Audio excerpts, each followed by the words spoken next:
నమస్కారం. ఈరోజు మనం ఒక ఆ, ఆసక్తికరమైన కథ గురించి మాట్లాడుకుందాం. అర్ధరాత్రి బస్సు, తప్పిపోయిన ఆత్మల వాహనం అని. అవును, వినడానికి చాలా ఇంట్రెస్టింగ్గా ఉంది పేరు. ఇది నిఖిల్ అనే నమస్కారం. ఈరోజు మనం ఒక ఆ, ఆసక్తికరమైన కథ గురించి మాట్లాడుకుందాం. అర్ధరాత్రి బస్సు, తప్పిపోయిన ఆత్మల వాహనం అని. అవును, వినడానికి చాలా ఇంట్రెస్టింగ్గా ఉంది పేరు. ఇది నిఖిల్ అనే ఒక స్టూడెంట్ అనుకోకుండా ఎక్కిన ఒక వింత బస్సు కథ. ఇది పూర్తిగా కల్పనే కదా. అవును, ఇదొక కాల్పనిక కథనం. మన లక్ష్యం ఏంటంటే ఈ కథలో జరిగిన ముఖ్యమైన విషయాలు, ఆ టెన్షన్ పెట్టే అంశాలు, దాని వెనకున్న రహస్యమేంటో కొంచెం లోతుగా చూద్దాం. సరే.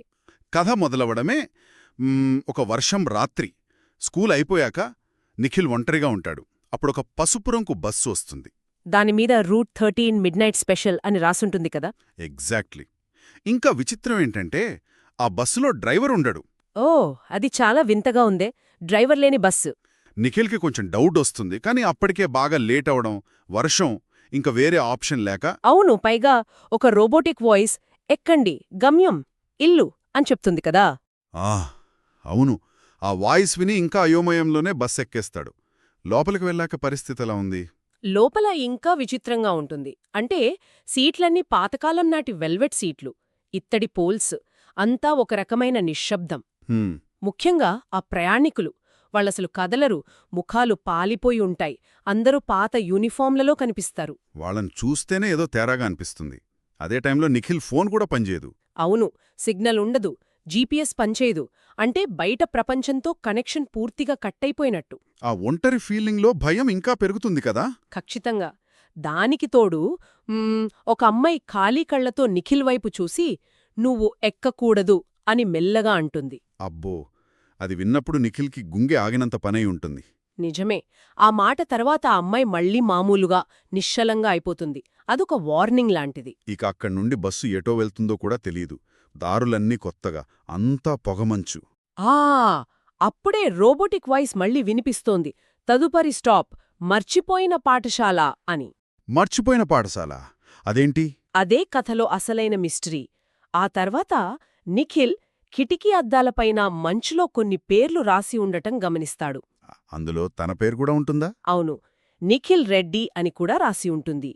ఇంకో విషయమేంటంటే ఆ బస్లోని మిగతా ప్రయాణికుల నేమ్ ట్యాగ్స్ పైన ఉన్న పేర్లు ఆ కిటికీ మీద ఉన్న పేర్లుతో సరిపోతాయి. అంటే వాళ్ళందరూ కూడా ఆ బస్లో చిక్కుకుపోయినట్టే.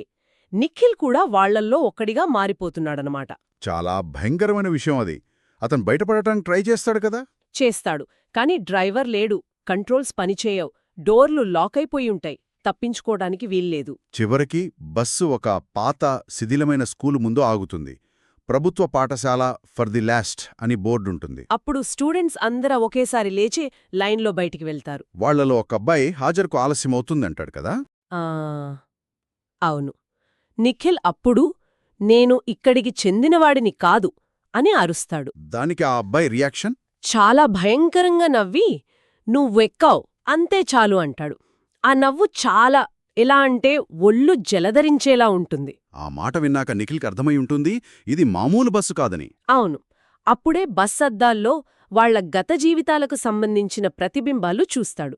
అంటే వాళ్లు సంతోషంగా ఉన్నప్పుడి ఫోటోల్లాంటివి. తన ప్రతిబింబం కూడా కనిపిస్తుందా? కనిపిస్తుంది.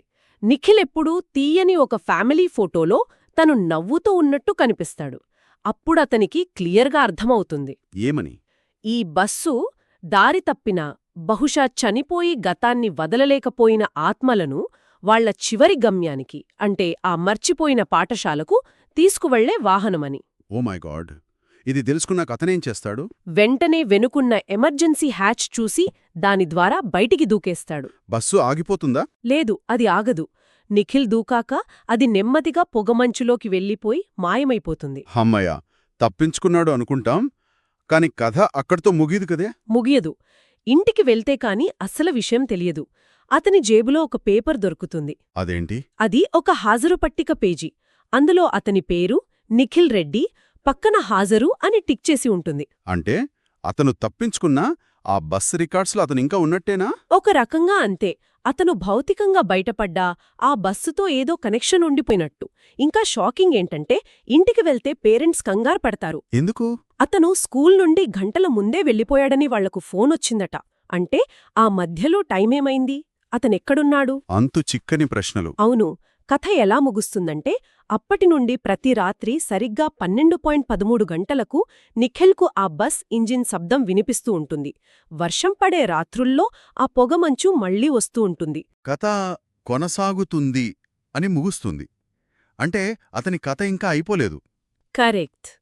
అతను ఆ బస్సు నుండి పూర్తిగా విడిపడలేదనే సూచనది. ఈ కథలో రహస్యం, అతీంద్రియ భయం లాంటి అంశాలు చాలా బలంగా ఉన్నాయి. ముఖ్యంగా స్కూల్ బస్ లాంటి మామూలు విషయాన్ని ఇంత భయానకంగా మార్చడం, అది కథనం యొక్క బలం. నిజమే. డ్రైవర్ లేని బస్ అనేది కంట్రోల్ కోల్పోవడానికి, విధికి లొంగిపోవడానికి ఒక సింబల్ లాంటిది. నిఖిల్ తన ప్రయాణం మీద ఎలాంటి కంట్రోల్ లేకుండా పోయింది.